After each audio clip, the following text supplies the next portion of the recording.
नमस्ते बच्चों। आज हम देखेंगे हे मातृभूमि कविता। ये कविता लिखी हुई है राम प्रसाद बिस्मिल जी ने।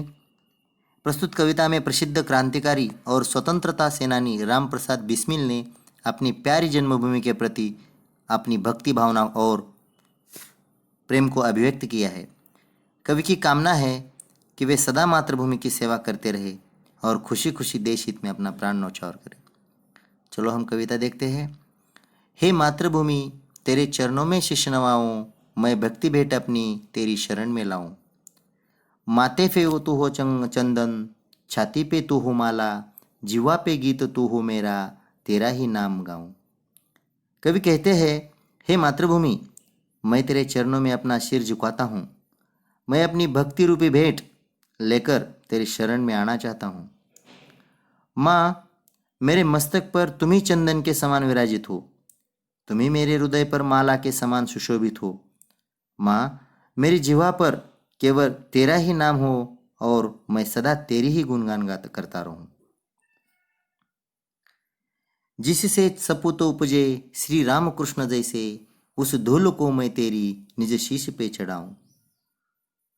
माई समुद्र जिसकी पद रज को नित्य धोकर, करता प्रणाम तुझको मैं वे चरण दबाऊं। कवि कहते हैं, इस भूमि ने श्री राम और कृष्ण जैसे सुपुत्रों को जन्म दिया है। ऐसी मातृभूमि की रज को मैं नित्य अपने शीश पर चढ़ाना चाहता हूँ। हे माँ, समुद्र सदा तुम्हारे जिन चरणों को धोकर तुम्हें प्रणाम करता है, मैं उन चरणों को दबाना चाहता हूँ, उन चरणों की सेवा करना चाहता हूँ।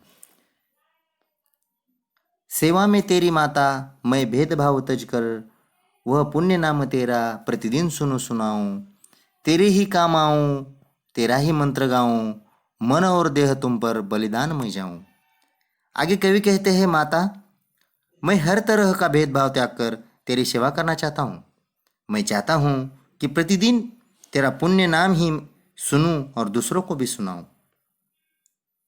मैं मंत्र के रूप में तेरा ही नाम जपता रहूं। जिस भी रूप में हो सके मैं तेरे लिए समर्पित रहूं। मैं अपना तन और मन तेरे लिए बलिदान कर दूं। इस तरह कवि ने इस कविता में हमें मातृभूमि की जो महानता यहाँ पे बताई है और मातृभूमि पे न्यौछावर होने का यहाँ पे संकल्प किया है।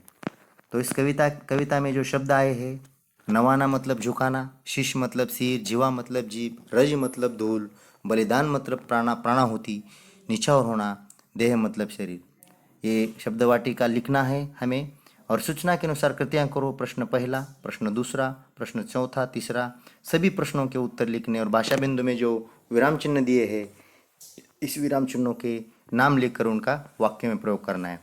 अच्छा बच्चों, ये गृह कार्य पूरा करके हमें व्हाट्सएप पे भेजना है। धन्यवाद।